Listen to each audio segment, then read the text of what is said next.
3:16 पे अपने को एंट्री बना लेनी है, चाहे स्पॉट कोई भी हो, चाहे आपका व्यू बुलिश हो, बेरिश हो, साइडवेज हो, डजंट मैटर। आपको last Friday of the month आना है, 316 पे अपनी पोजीशंस बनानी है। हेज बाय करने से मेरा रिस्क डिफाइन हो रहा है, प्लस दूसरा मेरा मार्जिन रिड्यूस हो रहा है। अब यहाँ पे एक और सवाल आता है कि 23,800 है, तो उसके अकॉर्डिंगली जो अगला स्ट्राइक हमें बाय करनी चाहिए थी, दैट शुड बी 24,100 की कॉल, राइट। लेकिन हमने यहाँ पे जो बाय करा दैट इज 24,300 की कॉल। सो यहाँ पे क्रेडिट परसेंटेज 1% से ज्यादा होगा। 1% से ज्यादा का क्रेडिट और 1% से ज्यादा का डेबिट नहीं लेना है। अगर डेबिट ज्यादा होगा तो ट्रेड ही नहीं बनेगा, और क्रेडिट ज्यादा होगा तो हम। हेलो एवरीवन, मैं हूं कुंदन एंड आप सभी का स्वागत है एक कॉल अर्निंग वीडियो में। आज हम एक मंथली हेजिंग स्ट्रैटेजी सीखने वाले हैं निफ्टी में।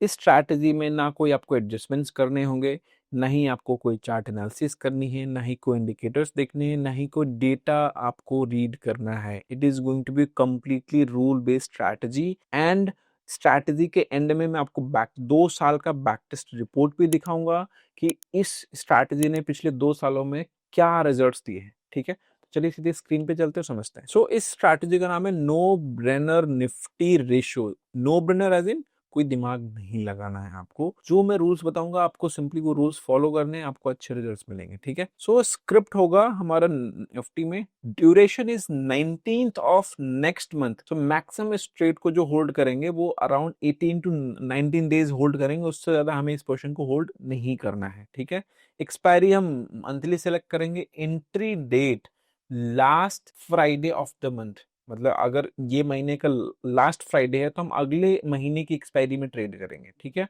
एंट्री का टाइम 3:16 पे अपने को एंट्री बना लेनी है, चाहे स्पॉट कोई भी हो, चाहे आपका व्यू बुलिश हो, बेरिश हो, साइडवेज हो, डजंट मैटर। आपको last Friday of the month आना है, 316 पे अपनी पोजीशंस बनानी है।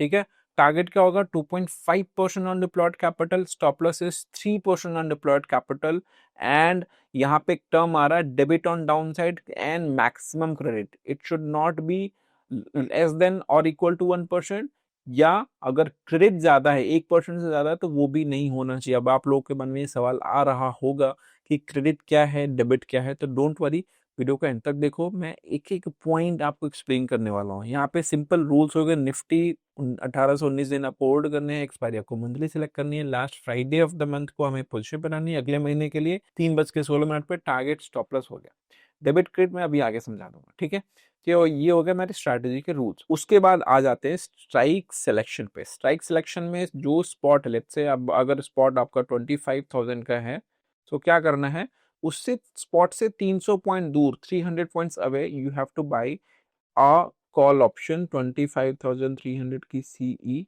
आपको बाय करनी है एक लॉट। ठीक है, उसके 300 पॉइंट दूर आपको सेल करना है 25,600 की सीई, सेल करने हैं 2 लॉट। ठीक है, एंड देन उसके 1000 points away you have to buy one hedge, that is around 25,600 है। So we will try to buy a round figure number. हमेशा आप हमेशा राउंड फिगर नंबर ही बाय करो। कभी भी जैसे अब यहाँ से अगर 1000 पॉइंट्स एग्जैक्टली कैलकुलेट करेंगे तो it will be come around 26,600, but मैं 26,500 ही बाय करूंगा क्योंकि इट इज अ 500 या 1000 का round figure number.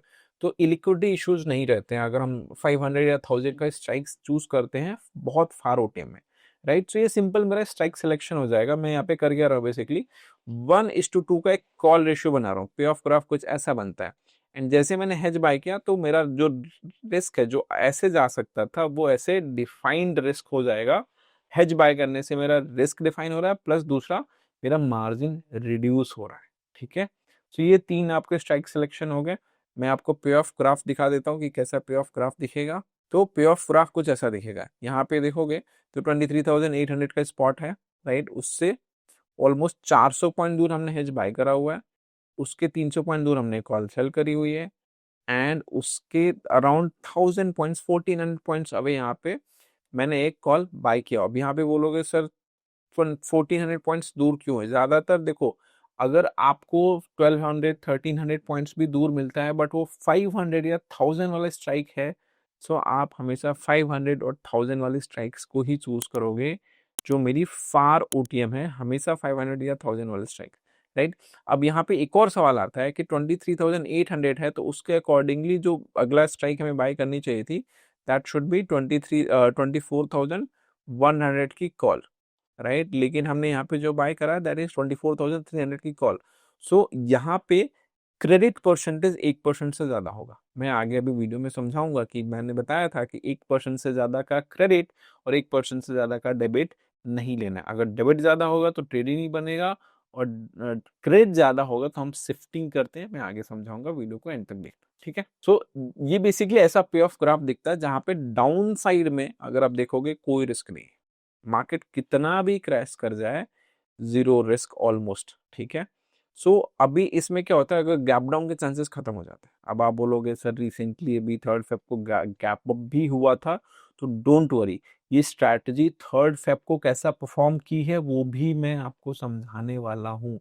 So stay till the end, right. एकदम नॉमिनल लॉस हम कैसे एग्जैक्ट ले सकते थे, एग्जैक्टली हुआ क्या था, वो जानना है 3rd फेब को, तो वीडियो को एंड तक देखना, राइट।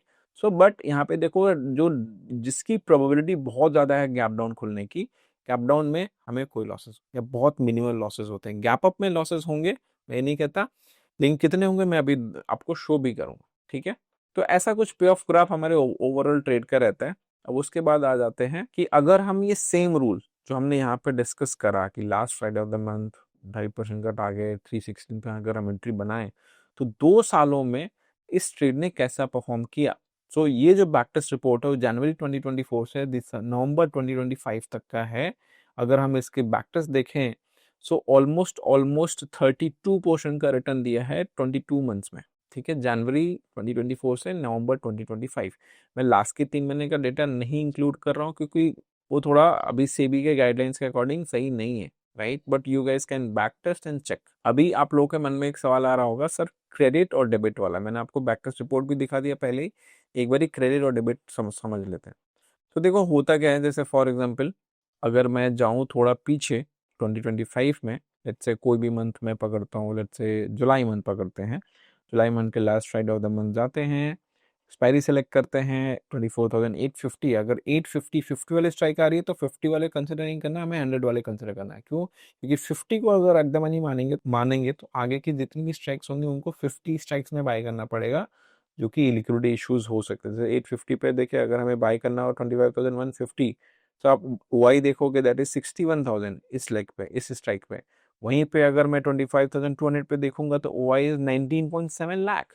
तो अगर आपको कैपिटल, रियल कैपिटल इन्फ्यूज करना है, बड़ा कैपिटल इन्फ्यूज करना है, तो कहाँ पे आपको बेटर स्प्रेड्स मिलेंगे, दैट इज 25,200। तो आपको हमेशा अगर 50 वाला एट द मनी मिल रहा है तो उसका आगे वाला एट द मनी कंसिडर करके चलो। 24,900 will be my at the money. उससे 300 पॉइंट दूर मैंने बाय किया, उसके 300 पॉइंट दूर मैंने सेल किया, एंड उसके बाद हेज बाय कर लिया 26,500 एग्जैक्टली, एकदम 1000 पॉइंट दूर 25,500। अब यहाँ पे हम देखेंगे क्रेडिट और डेबिट देखते कहाँ है। पहले तो यही लोगों को समझ में आता नहीं है कि क्रेडिट और डेबिट होता क्या है। मैं आपको उसके पहले भी आपको एक एग्जांपल से समझाता हूँ कि क्रेडिट और डेबिट एग्जैक्टली होता क्या है। मान लो आप सिंपल कोई भी कॉल बाय करते हो, लेट्स से मैंने यहाँ पे बाय करा हुआ है, यहाँ पे आपको एक टर्म लिखा रहा नेट क्रेडिट, और क्या लिखा है -3,159 रुपीज। इसका क्या मतलब है, 48.6 इंटू 65, जो निफ्टी का लॉट साइज है, इंटू 65 करोगे तो आपको जो वैल्यू निकल के आएगी दैट विल बी -3,159 रुपीज, ठीक है। सो बेसिकली हमने यहाँ पे क्या किया, हमने एक बाय किया। सो जब भी हम कभी भी कॉल ऑप्शन या पुट ऑप्शन बाय करते हैं तो वहां पे क्या हो रहा है, हम प्रीमियम पे कर रहे हैं ऑप्शन सेलर को, राइट। जैसे बैंक अकाउंट में पैसा आता है तो हम क्या बोलते हैं, क्रेडिटेड, और हम जब किसी को देते हैं निकाल करके पैसा तो क्या बोलते हैं, डेबिटेड। तो यहाँ पे हम क्या कर रहे हैं, हम प्रीमियम पे कर रहे हैं, तो क्या होगा, डेबिट में होगा। और वहीं पे अगर हम प्रीमियम रिसीव कर रहे होते हैं एज एन ऑप्शन सेलर, तो वो क्या कहलाता, वहां पे जो क्रेडिट है वो आपको पॉजिटिव में दिखाई। देखो सेम स्ट्राइक को मैंने कॉल सेल कर दी, सेम प्रीमियम हमें एज अ क्रेडिट रिसीव हो रहा है एज एन ऑप्शन सेलर, क्योंकि मैंने यहाँ पे प्रीमियम सेल करा हुआ है। तो जो भी आपका डेबिट है, यानी कि जो बाइंग प्रीमियम है दैट इज योर डेबिट, और जो आपके सेलिंग प्रीमियम है दैट इज योर क्रेडिट। तो यहाँ पे अगर मैंने 48.6 बाई किया हुआ है, एंड देन लेट्स से 26,000 मैंने सेल कर दिया। सो अगर आप देखोगे तो जो नेट क्रेडिट है वो -1592 रह गया, यानी कि क्रेडिट क्या हुआ, रिड्यूस हो गया, करेक्ट। सो यहाँ पे हुआ कैसे, 48.6 -24.1 इज इक्वल टू इंटू 65, आप करोगे तो 1592.5 ही आएगा। सो अगर मैंने एक लॉट यहाँ पे और इंक्रीज कर दिया तो अब यहाँ पे क्या हुआ, नेट क्रेडिट सिर्फ 26 रुपीज का हो गया। क्यों, क्योंकि 48.6 is my buying premium and 24 into 2 almost 48.2 rupees is my selling premium. So debit और क्रेडिट अगर ऑलमोस्ट इक्वल हो जाते हैं तो यहाँ पे आपको कुछ भी नहीं दिखता, बहुत नेग्लेजिबल नंबर दिख रहा है। यानी कि इस सिचुएशन में मेरा जो क्रेडिट है वो है -26 रुपीज, यानी कि एज एन ऑप्शन बायर मैं बहुत कुछ बड़ा लूज नहीं करूंगा। ठीक है, तो ये क्रेडिट डेबिट का रूल समझ में आ गया। ओके, सो यहाँ पे जो डेबिट ऑन डाउन साइड है ना, मैं एक बार उसको एक्सप्लेन करता हूँ कि होता क्या है, और लेस देन और इक्वल टू 1% है क्या। ठीक है, so let's say December 26 Friday, last Friday of the month 316 पे आए हमने एक्सपायरी सेलेक्ट की मंथली एंड 26,400 की कॉल हमने बाय किया। क्यों, क्योंकि 26,050 है तो 50 वाले स्ट्राइक्स को हमें नहीं लेना है, 100 हम लेंगे एंड 26,700 को हमने सेल किया 2 lots, right. And then close to 27,500 अगर हम बाय करते हैं तो भी 800 पॉइंट है, थोड़ा हम दूर जाते हैं, राइट, थोड़ा सा दूर जाते हैं। 27,800 अगर मैं 1000 पॉइंट भी रखूँ सीधा सीधा तो भी 27,700 हो रहा है, राइट। अब यहाँ पे एक चीज देखो, ये ना ब्लैक सर्कल में जब एक ब्लैक बॉक्स आपको दिख रहा होगा, इसमें थर्ड लाइन आप चेक करो, एक्सपायरी। पहला व्हेन स्पॉट इज 25,620, जब स्पॉट 25,620 होगा कितने का लॉस होगा या प्रॉफिट होगा, एक्सपेक्टेड पीएनएल ऑन, एंड उसके नीचे लाइन आ रही है एक्सपायरी 27 जनवरी 1449 एंड ब्रैकेट में -1.2%। सो ये -1.2% या परसेंटेज टर्म्स में कैसे देखना है, तो आप ये देखो सिंपल कि आपका एस्टिमेटेड मार्जिन कितना है। अगर 1.2 लाख है तो 1.2 लाख का अगर हम देखेंगे तो 1200 रुपीज विल बी 1%, और यहाँ पे नुकसान मुझे कितना हो रहा है, 1449 रुपीज का, मीन्स ऑलमोस्ट 1.2% का। सो जब ऐसी सिचुएशन हो तो आपको उस मंथ में ट्रेड क्या करना है, ट्रेड नहीं लेना है। आप कोई भी ट्रेड नहीं बनाओगे उस मंथ में। क्यों, क्योंकि debit on down side not less than और इक्वल टू 1%, 1% से ज्यादा नहीं होना चाहिए, उससे ज्यादा है तो ट्रेड नहीं बना फॉर दैट मंथ, ये बात ध्यान रखना। ठीक है, मैक्सिमम क्रेडिट ये क्या है भाई, नॉट मोर देन 1%। अगर 1% से ज्यादा का क्रेडिट हो तो क्या करेंगे, कैसे हैंडल करेंगे, क्या पोजिशन अपने को बना के चलने, वो मैं बस एक बार आपको समझा। ठीक है, लेट्स से हमने ये किया 24,400, 24,700 and round figure number around 26,000। अब यहाँ पे एक और देखो, मैंने डेबिट वाला आपको एग्जांपल समझा दिया, अब मैं क्रेडिट वाला एग्जांपल समझा रहा हूँ। वही सेम थर्ड बॉक्स में आप देखोगे एक्सपायरी के बगल में लिखा है 5,355 रुपीज एंड ब्रैकेट में 3.3%, यानी कि इस मंथ में जो मुझे क्रेडिट मिल रहा है दैट इज 3.3%। इन रूल्स के हिसाब से क्या लिखा है, मैक्सिमम क्रेडिट क्या लिखा है, नॉट मोर देन 1%। अगर 1% से ज्यादा का क्रेडिट है तो हम क्या करेंगे ना, हम स्ट्राइक्स को शिफ्ट करेंगे। जैसे अभी देखो 24,049 है, उससे हमने 300 पॉइंट दूर ये बाई किया, 300 पॉइंट ये दूर सेल किया। अगर मान लो 1% से ज्यादा का क्रेडिट आ रहा है तो आप 300 की जगह 400 जाओगे और ये भी 300 पे ही रहेगा। मतलब स्ट्राइक्स के बीच का डिफरेंस जो होगा ना वो हमेशा 300 पॉइंट ही रहेगा। जस्ट स्पॉट से जो डिफरेंस है वो चेंज हो सकता है। ठीक है, स्ट्राइक्स के बीच का डिफरेंस हमेशा हमें ऑलमोस्ट सेम रखा। तो यहाँ पे मान लो अगर 1% से ज्यादा का क्रेडिट आ रहा है तो क्या करना है, मान लो जैसे इस सिचुएशन आप क्या करोगे, आप इसको थोड़ा आगे शिफ्ट करते जाओगे और तब तक शिफ्ट करोगे जब तक कि आपका जो ट्रेड है वो 1% से कम क्रेडिट में नहीं आ जाए। मैं एक बार करके दिखाता हूँ। ठीक है, 2.4%, 1.5, 1.3, 0.6%, 0.6%। अगर मैं इसको और आगे भी लेके जाता हूँ तो भी मुझे 0.7%, 0.7% का ट्रेड बन रहा है। तो हमने क्या किया, यहाँ पे क्या हो रहा था, क्रेडिट अपने को ज्यादा मिल रहा था तो हम दूर शिफ्ट करते गए और वहां तक करते गए जहां पे अपने को 1% से कम का क्रेडिट मिल रहा है। ठीक है, तो दिस इज हाउ आपको क्रेडिट और डेबिट का रूल आई होप क्लियर हो गया। अब बात करते हैं कि जो 3 फरवरी को बहुत बड़ा गैप अप हुआ उस दिन क्या हुआ होगा। सो आप देख सकते हो this is 30th January, last Friday of the month, last Friday of the month 30th January 316, spot is at 25,337, कोई प्रॉफिट कोई लॉस नहीं हुआ है, राइट। एंड सीधे सिर्फ 3 दिन बाद क्या हुआ, सो 3 दिन बाद मार्केट गैप अप खुला। अगर आप जाके पीछे जाके स्ट्राइक्स भी देख सकते हो कि मैंने सेम स्ट्राइक्स ही बाय करी हुई थी एंड मार्केट में बहुत बड़ा गैप अप हुआ एंड आपको जो नुकसान हो रहा है आफ्टर अ रेयरेस्ट इवेंट जो पिछले 25 सालों में सिर्फ 5 बार हुआ है, मतलब ऑलमोस्ट 5 इयर्स के बाद एक बार होता है, उसमें यू आर लूजिंग 3.2%। मुझे पता है कि कमेंट सेक्शन में लोग आएंगे बोलने कि बड़े गैप अप वाले दिन क्या हुआ, इस वजह से मैं पहले ही क्लियर कर दूं कि देखो ये हुआ है, हमारा 3% का एक स्टॉप लॉस है, लेकिन मुझे जो लॉस हो रहा है वो 3.2% का है, so that is fine eight outlier event या ऐसा इवेंट जो कि मतलब बहुत रेयरेस्ट है, तब भी हम अगर 3% 4% लूज कर रहे हैं, trust me you have won as a positional option seller, right.